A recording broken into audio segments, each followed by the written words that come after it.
It was one of those warm and golden afternoons in Baker Street when the world seemed to pause in a gentle hush. The smoke from the chimneys drifted lazily over London, and the clatter of carriages below was muffled by distance. I sat opposite my dear friend, Sherlock Holmes, in our familiar sitting room at 211B, my pen scratched faintly upon a notebook, for I was once more attempting to learn from him the art of deduction, an art that in his hands seemed almost a science. Holmes reclined languidly in his chair, his yom fingers steepled, his eyes half closed yet alert. As though listening to invisible symphonies of thought, the air was tinged with the faint scent of tobacco, and a violin rested nearby upon its stand, silent but ready. Holmes, said I at last, I confess that even after years by your side, I cannot fathom how swiftly you leap from observation to conclusion. I write down your methods, I study your words, but still it remains a mystery, an art I can only admire, never master. My dear Watson, you are too modest. You learn more than you give yourself credit for. It is not the genius of deduction that eludes you, but rather the habit of seeing. You see, but you do not observe. That has been my refrain since the day we first met. Perhaps, Holmes, but surely there is more to it than mere observation. When you glance at a man and tell his occupation, his habits, even his secret vices, you speak with a certainty that no common observer could achieve.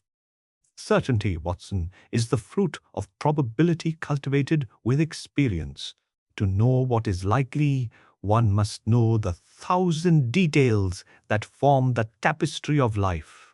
Each frayed thread tells a story. I do not conjure miracles. I merely assemble facts with greater speed. And yet, Holmes, if I were to attempt the same, I should only blunder. I fear that my conclusions would be laughable, and you would only smile at my efforts. Nonsense. You underestimate yourself. Recall the case of the naval treaty. You saw the torn envelope before I did, though you failed to attach significance to it. You had all the facts, Watson, but you lacked the confidence to pursue them. Confidence and method, that is all I possess more than you. You make it sound elementary. Precisely, Watson. To me, everything is elementary. At that moment, a knock resounded at our door, a sharp, academic sort of knock, hesitant but insistent. Mrs. Arluna! Hudson, with her habitual politeness, ushered in a gentleman of scholarly bearing. He was tall, spare, with spectacles balanced upon a narrow nose, and he carried himself with the nervous dignity of a man accustomed to lecture halls rather than drawing rooms. Mr. Sherlock Holmes and Dr. Watson, if I mistake not, I am Hilton Soames, lecturer of Greek at St. Saviour, Luke's College, and I crave a moment of your time upon a matter of grave urgency. Pray be seated, Professor Soames. Your face already tells me that you come upon a business not academic but most practical. Your brow is furrowed with anxiety, and your fingers twitch with suppressed agitation. You have paced before seeking us, and the dust upon your shoes suggests the long walk from your college to Baker Street. By heaven, sir, you astound me. It is true. I have walked here in great agitation, for my mind is most disturbed. My errand concerns not only myself, but the honor of the university and the future of three young men whose careers may hang upon the balance. Holmes straightened in his chair. At such words, his lethargy vanished as if swept away by an invisible breeze. His keen, hawk-like eyes fixed upon our visitor with intensity. Continue, Professor. State your case clearly and leave nothing untold. Very well, though the matter is most delicate. As you may know, the Fortescue Scholarship Examination is to be held tomorrow at St. Luke's. It is one of the highest honors the university can bestow. The subject is Greek, and the paper is set by myself. This morning, I received the final proofs of the examination papers from the printer. As is customary, I retired to my rooms to review them, ensuring no errors or misprints had crept into the type. I left the proofs upon my desk in my study. For but a moment, I stepped into my bedroom adjoining, leaving the door ajar. When I returned scarcely 5 minutes later, I found that the papers had been disturbed. Someone, sir, had tampered with them. The order of the sheets was shifted, and the ink bore the faint impress of a hand, as though pressed heavily by some intruder leaning over them. That is indeed serious. If the examination paper has been seen before the appointed hour, the honor of the scholarship and the fairness of the competition are irreparably compromised. Quite so, Watson. Professor, pray continue. You are certain the proofs were disturbed? You had not yourself altered their order? I am most certain. My habits are methodical to a fault. I had arranged the papers in precise order, and they were shifted when I returned. Moreover, on the blotting pad beside them, there were clear smudges of fresh ink, not my own. Some careless hand, had pressed upon the sheets, leaving partial impressions of Greek words. And who, Professor, had access to your chambers during this time? Only my three students, who lodge upon the same staircase. They are the sole occupants of that floor, and each had the opportunity to pass my door. Indeed, the key to the situation must lie among them. And these three, who are they? First, Gilchrist, a fine young man of noble bearing, son of a distinguished line, and an athlete of no small repute. Then there is Daulat Ras, a quiet and studious youth from India, reserved but diligent. Lastly, Miles McLaren, brilliant yet wayward, a young man whose intellect is great but whose habits are reckless. 3 students, 3 possibilities. Each with motive, for each aspires to win the scholarship. Yet only one has risked dishonor. The problem, Watson, begins to take shape. Holmes rose and began pacing the room. Back in! His dressing gown trailing behind him like a mantle of concentration. He lit his pipe, and the tendrils of smoke curled about his head as though framing his thoughts. Professor Soames, you have acted wisely in coming to me. This case touches upon honor, ambition, and temptation. If the culprit is not swiftly identified, suspicion will fall upon all three, and innocent lives may be stained. But with facts, we shall cut through suspicion like a surgeon's knife through tissue. I beg you then, sir, to assist me. My reputation and the college's are at stake. The examination begins tomorrow morning. There is little time. Time, Professor, is often the least of our obstacles. Very well. Watson and I shall accompany you at once to St. Luke's. There we shall examine your chambers, and perhaps the walls themselves will speak. Have you altered the scene since the incident? Easy. No, Mr. Holmes, I was most careful to leave everything untouched, precisely as I found it. Even now, the papers lie upon my desk as they were disturbed. Excellent. Then let us waste no more of this precious afternoon. Come, Watson, bring your keen eyes. Perhaps today you shall observe as well as see. I fetched my hat and cane, and soon we were walking briskly beside the nervous professor. The streets of London gave way to quieter avenues as we approached the ancient college. Its ivy-clad walls and solemn arches loomed against the autumn sky, casting long shadows across the quadrangle. Here grew hushed, as though aware of the scholarly seriousness within. We entered the staircase, narrow and echoing, with polished oak banisters worn smooth by generations of students. The professor led us up to his chambers, pausing at the threshold like a man about to reveal a crime scene. Here, gentlemen, here is the room where the mischief was done. Holmes stepped inside at once, his eyes darting over every detail. The rugs, the desk, the window, the small fireplace still warm with ashes. He bent, touched the blotting pad, then held it to the light with satisfaction. As I expected. The hand that leaned here was careless indeed. Watson, note the pressure, the uneven smudge. It speaks volumes. We are upon the threshold of truth. We entered the professor's chambers with solemn steps as though intruding upon some sanctified ground. The late afternoon light streamed in through tall windows, casting long golden rays upon the cluttered desk where the incriminating proofs lay. The silence of the college corridor outside only deepened the sense of gravity. Holmes advanced like a general upon the field of battle, his gaze darting left and right, seizing upon every clue invisible to me. Let us begin with the desk, Watson. Every detail here is eloquent to those who will listen.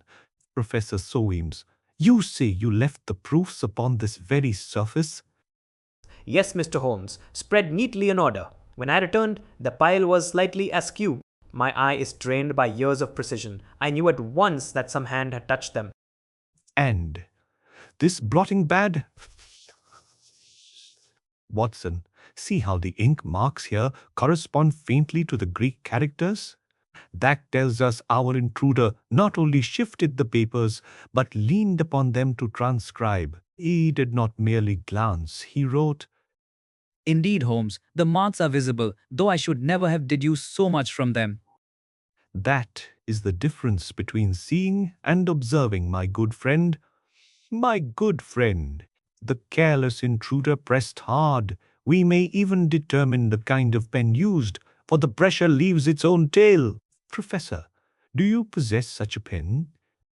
I do, sir, here in this holder. Yet the stroke is light. Those impressions are heavier, bolder. Precisely. Our intruder carried his own pen. Now, Watson, mark the chair. It has been shifted slightly from its usual place nearer the desk than comfort would dictate. The culprit sat here briefly, leaning close, intent upon his task. You astound me, Holmes. To me, this room appears orderly, unchanged. To your eye, Watson, it is a gentleman's study. To mine, it is a battlefield where clues lie fallen like soldiers. Now, what is this? A smear upon the desk surface, just at the corner of the proofs. Observe the faint crescent mark. It appears a smudge of some kind. Ink? Not ink. Wax. The wax of a soft student's candle. A careless drop betrayed him. Sext, tell me, Professor, do you yourself use candles at this desk? Never. I have my lamp always, and it suffices. Then our intruder must have carried a small candle, no doubt to examine the proofs more closely without turning the lamp higher and risking discovery from the corridor. Clever, yet careless. Holmes bent lower, his eyes glittering with interest, and he took from his pocket a lens which he pressed against the wax. Ha! As I suspected, red wax, cheap quality, a student's kind, such as is sold at the local shop in bundles. This narrows our field. Then you believe it must indeed be one of the 3 students who live upon this staircase? Wells, Professor, none but they had access. And more, the faint tread upon your rug. Do you see, Watson, this impression here by the chair? I looked, but all I could see was a slight depression, as if the pile of the carpet had been pressed down. That, my friend, is the trace of a large foot, broad at the instep, pointed at the toe. It speaks of a boot made not for study but for athletics. Think, Watson, which of the 3 fits that description? Gilchrist, the athlete. I recall you said he was of noble bearing and excelled in sport. Just so. And yet we must not leap to conclusions. Appearances can mislead. Our duty is to gather facts impartially and only at the last weave them into deduction. Help? Mayor, Professor, has any of your students visited since the incident? Indeed, Mr. Holmes, each of the 3 came to my door at various times. Gilchrist to borrow a book on Plato, Ras to inquire upon a point of grammar, and Maclaren to request an extension for his essay, though I could scarce tolerate his insolent manner. Interesting. Did any of them step within? No further than the threshold, save Las, who entered for but a moment to consult my shelves. And when was that? Early afternoon, not long before the mischief was done. Holmes paced the room again, his sharp eyes taking in the curtains, the hearth, the very dust upon the floor. He crouched suddenly at the door. Here, Watson, another trace. On the threshold, a faint scraping chalk dust, if I am not mistaken.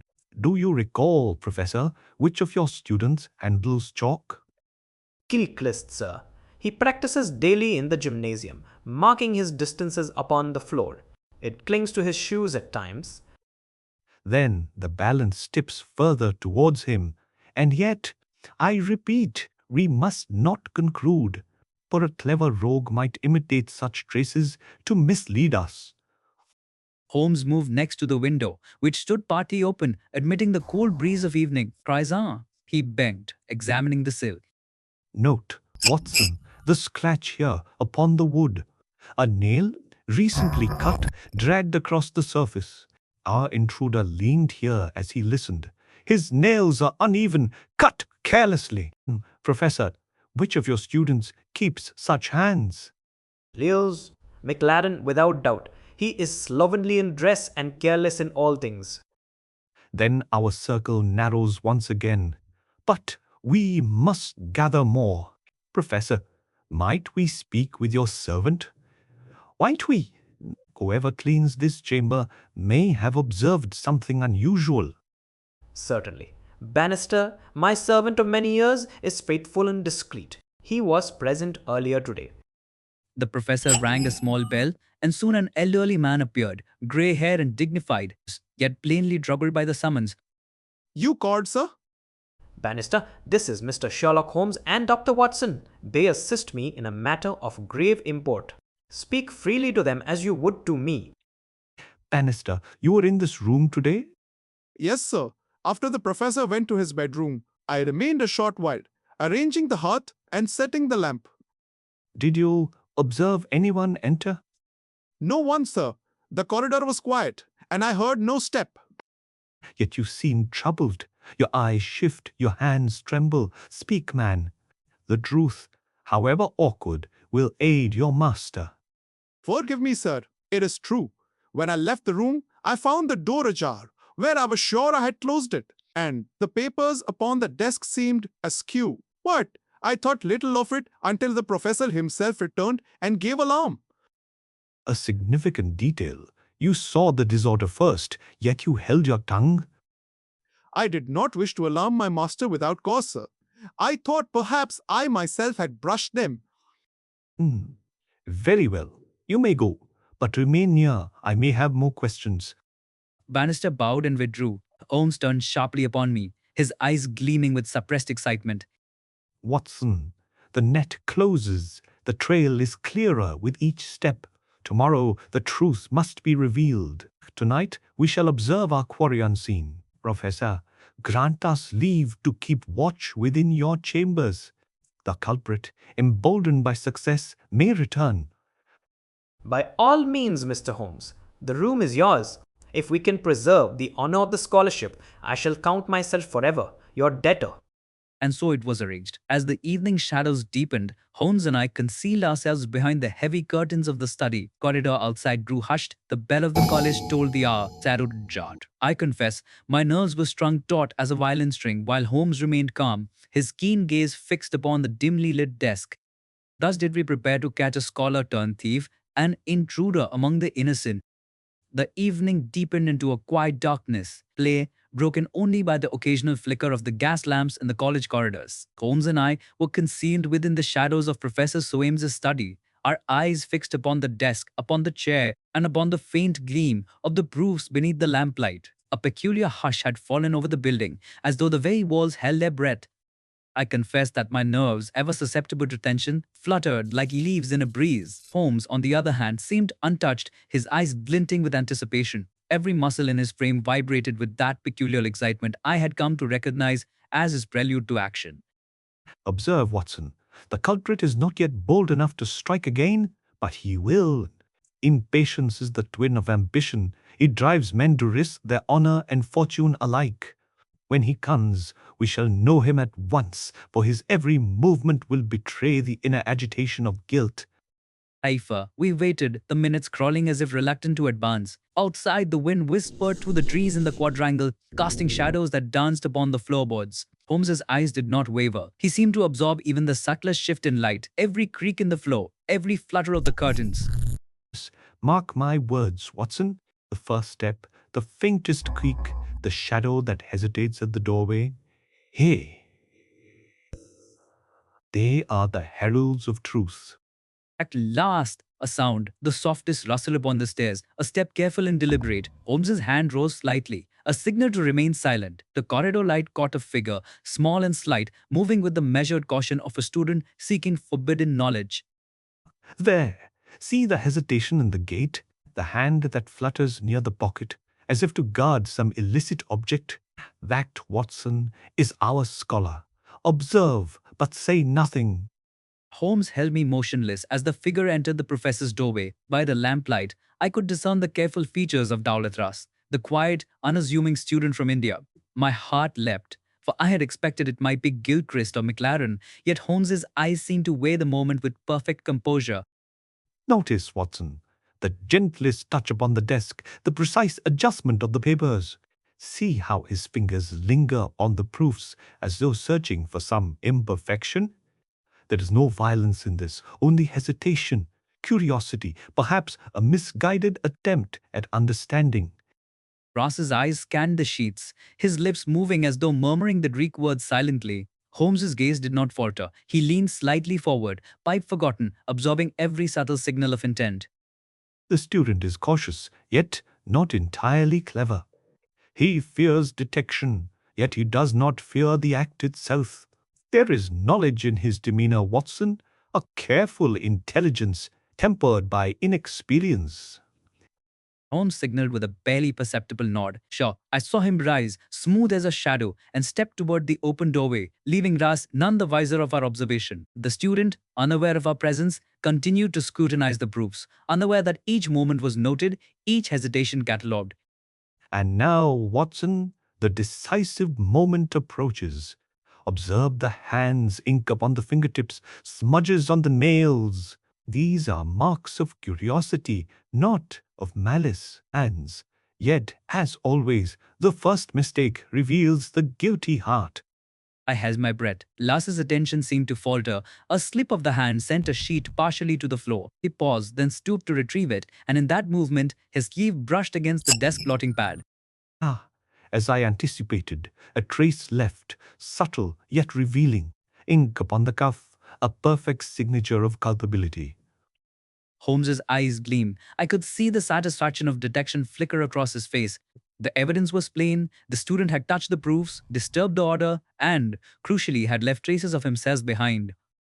Watson, note the position of the foot, the angle of the shoulder, the tilt of the head. Each detail confirms the pattern. The intruder is no thief in malice, but a student tempted by ambition. We have only to confront him gently, and the truth will emerge. Holmes stepped forward, voice calm but carrying authority. Mr. Ross, I believe you have had the opportunity to examine these proofs before their appointed time. You have done so, have you not?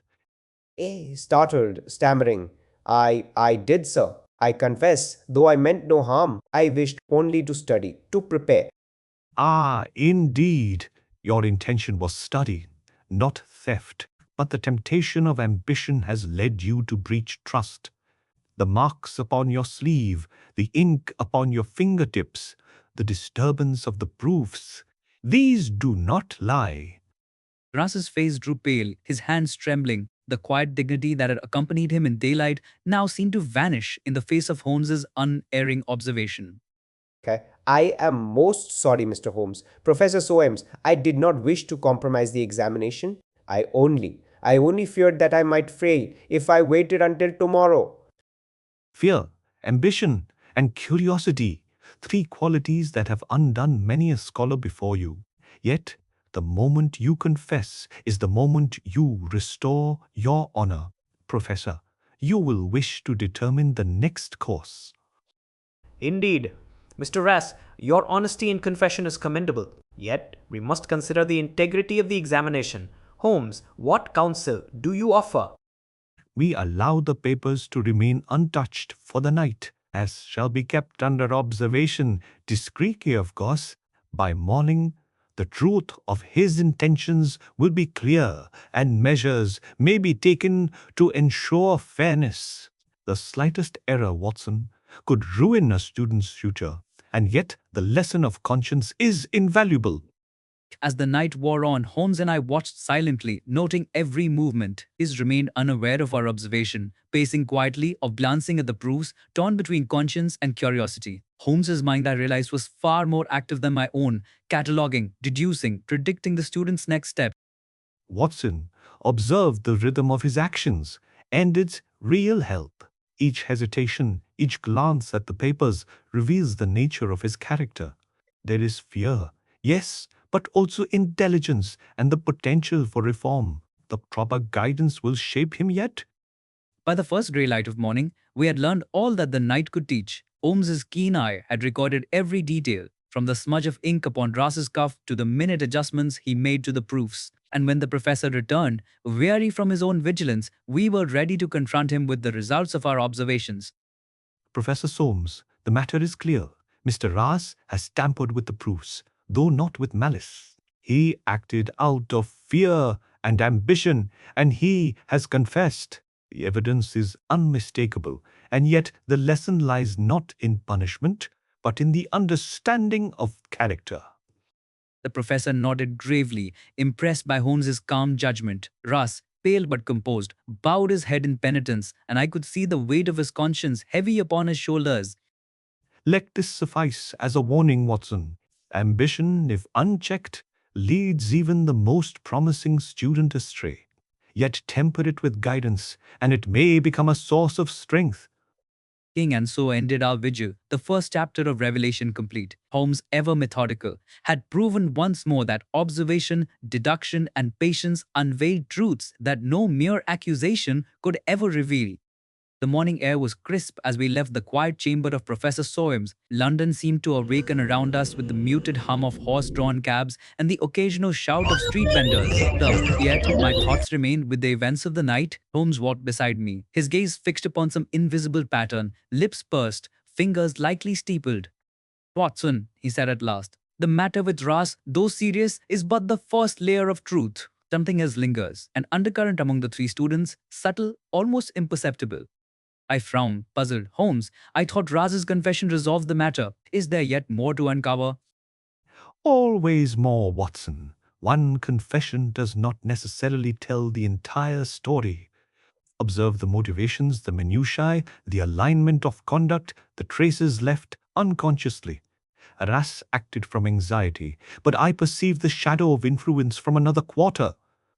He led us back to the college, taking the familiar staircase with deliberate slowness. The doors of the students' rooms were modest, yet each bore the silent testament of its occupant. Holmes paused outside Gilchrist's door, eyes narrowing.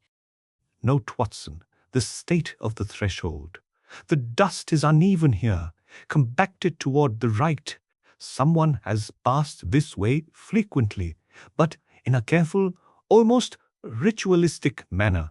Gilchrist is an athlete. He leaves marks differently. Observe the footprints outside McLaren's room next. I bent to inspect the floor. Sure enough, the dust outside McLaren's door was disrupted, with a slight scraping along the edge of the wood. I recalled Holmes's examination of the scratch upon Soames's window ledge. Precisely, a telltale repetition. Ras alone could not have moved so stealthily and left the patterns we observed. There is an accomplice, though subtle, who hoped to mislead attention toward Ras. Paused in the hallway, listening. Voices murmured faintly from the common area below, and the distant clatter of utensils from the college kitchen reminded me that life continued oblivious to our investigation. Holmes's eyes glimmered with the certainty of the predator closing in. Watson, we must speak with each student individually. Note their reactions, their hesitations, the placement of hands, the avoidance of eye contact. The smallest gesture is often louder than speech. First, Gilchrist, the young athlete. Holmes's questions were courteous, formal, yet direct. Gilchrist, were you present near Professor Soames's chambers yesterday afternoon? Aye, yes, Mr. Holmes. I passed the corridor, sir, but I neither entered the study nor touched any papers. I was engaged in preparation for the athletic trials. Leaning slightly forward, did you see anyone else in the corridor? Only Ras, sir. He seemed absorbed in thought. I did not approach him. Nodding. Very well. Your manner is straightforward. Observe, Watson, the absence of agitation in posture, the evenness of speech. Now, he is unlikely the instigator. Next came Miles McLaren, a young man whose reputation for brilliance was countered only by the recklessness of his habits. He greeted Holmes with a confident, almost insolent air, yet the moment of questioning caused his eyes to flick toward the floor.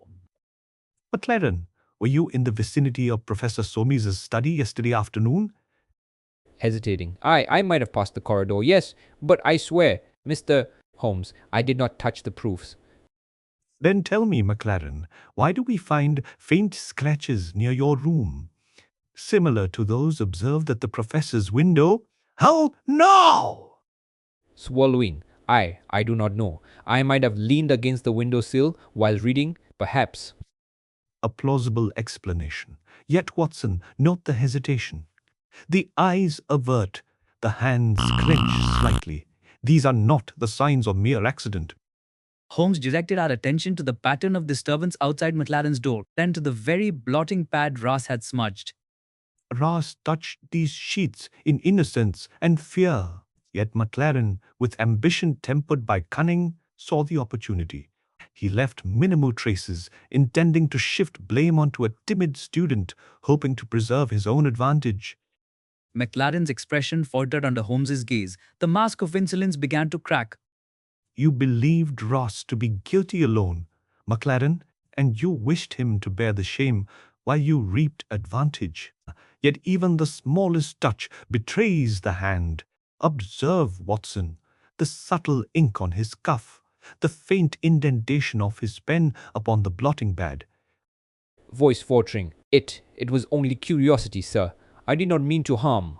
I only wished a glance to see the difficulty of the questions.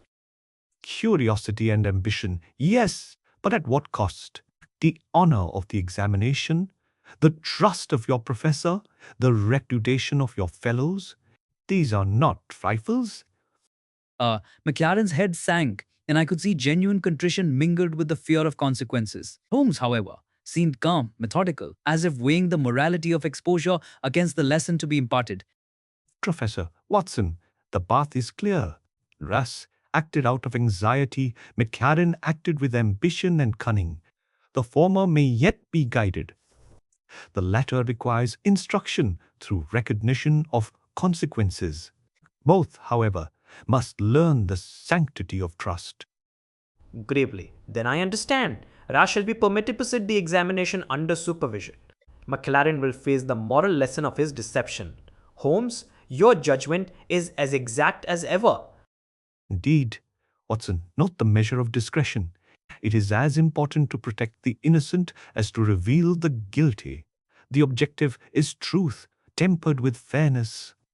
And so we proceeded to arrange for Ross to continue his studies and sit the examination, while McLaren's misjudgment was placed before him with clarity. The students, though shaken, accepted the outcome with the grace of youth and conscience. No, Sheets wore his offense. Holmes, as ever, reflected upon the deeper lessons of the case. I paid there. It was not merely the uncovering of a misdeed, but the observation of character, the weighing of motives, and the careful application of moral guidance that defined his genius. Watson, remember this. It is the combination of observation, deduction, and consideration of character that allows justice to be tempered with wisdom. The scholar who errs through fear may yet be saved. The ambitious who errs through cunning must understand consequence. And thus concluded our investigation into the disturbance of Professor Soames's proofs. The Fortescue Scholarship remained intact, the honor of St. Luke's preserved, and the students, chastened yet enlightened, carried with them the lesson that ambition without conscience is a dangerous companion. What the morning sun had risen over London, painting the streets in a pale gold. When we returned to Professor Soames's chambers to witness the outcome of the night's revelations, the autumn air carried a chill, yet the warmth of human character, the honesty, the fear, and the moral awakening seemed to illuminate the room more than sunlight ever could. Ross, nervous but resolute, prepared to sit the examination under the careful supervision arranged by Holmes. McLaren meanwhile stood apart, pale and thoughtful, the weight of his misjudgment evident upon his young shoulders, and Holmes, as ever, was a calm pillar amidst the subdued tension. Watson, observe the countenance of Russ. Notice the tension in his fingers, the slight tremor in his voice as he confirms his readiness. And yet, there is also resolve. He has faced the consequence of his curiosity and will now act under the guiding hand of responsibility. Indeed, Holmes' own brassing happened. There is something noble, even in his anxiety, a testament to the potential within youth when mistakes are met with understanding rather than untempered punishment. Now, McLaren, watch how subtle reflection alters character. The conscious recognition of wrongdoing is often the first step toward reformation. Observe his eyes, restraint tempered by thought, avoidance transformed into contemplation. Quietly. I understand now, sir. The consequences of ambition, untempered by conscience, are grave. I will not forget this lesson. Good. That is precisely what I hoped to see. And, Professor, I trust the arrangements for Raz's examination are satisfactory? Yes, Mr. Holmes, I am grateful for your guidance. Alas shall be monitored discreetly, and the examination will proceed without further incident. Holmes gave a small nod, as though satisfied with the orchestration of justice mingled with mercy. I noticed, for the first time, the faintest smile upon his lips, a rare sign that even he felt the quiet triumph of a moral victory. Watson, remember this. It is not merely the uncovering of fact that defines a detective, but the judicious application of knowledge. They must observe, deduce, and then weigh the human element. Without the last, observation alone may lead only to harshness rather than wisdom. I reflected on his words, attempting to etch them into memory. The lessons of the day extended far beyond Greek scholarship or the safeguarding of examination papers. They touched upon character, conscience, and the delicate balance of justice and understanding. As the students filed into their respective rooms for the examination, I lingered behind with Holmes. The autumn sunlight danced across the bookshelves, illuminating the scattered papers and the faint remnants of last night's vigil. Holmes stood silently, eyes fixed upon the desk, where every smudge, scratch, and mark had told a story only he could read. Watson, note this. The room itself is a witness.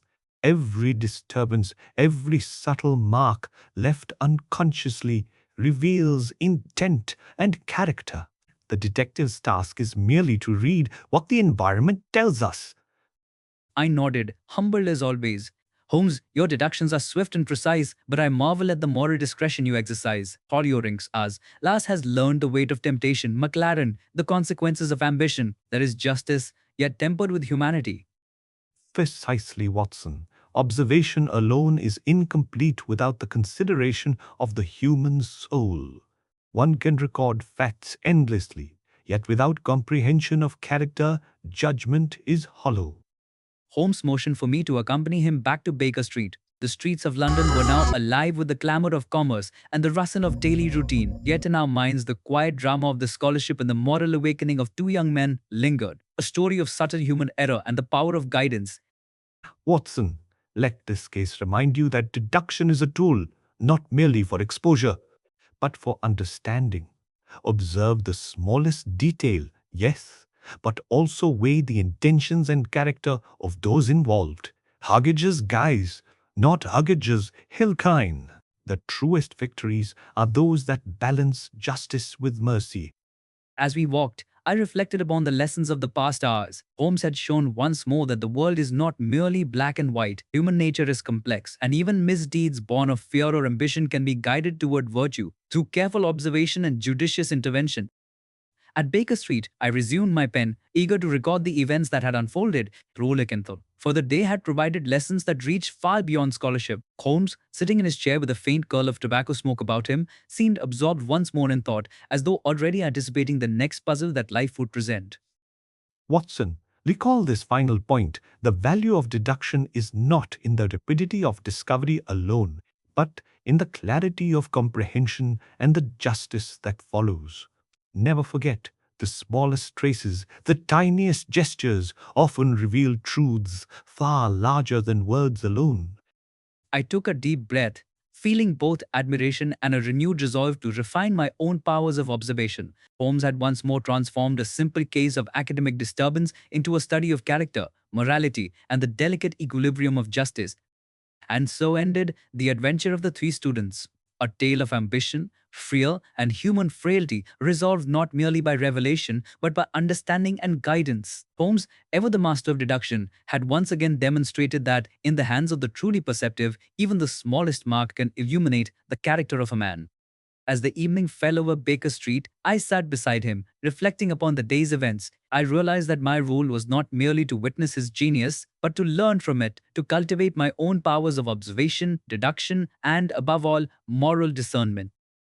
And Watson, Remember always, the truest detective is one who perceives the facts, understands the human heart, and tempers judgment with wisdom. In this lies the art of deduction and the essence of justice. Thame thus concluded another chapter in our shared life of study, observation, and adventure. The lessons of the three students would remain with me always, a reminder of the subtle interplay between knowledge, ambition, and conscience. An adventure that began with a disturbed set of examination papers and ended with a profound understanding of human nature. And in that quiet room at Baker Street, with Holmes's keen mind ever at work and the last rays of sunlight fading from the window, I knew that I had witnessed a demonstration of intellect and morality so complete that it would shape my own understanding of deduction forever.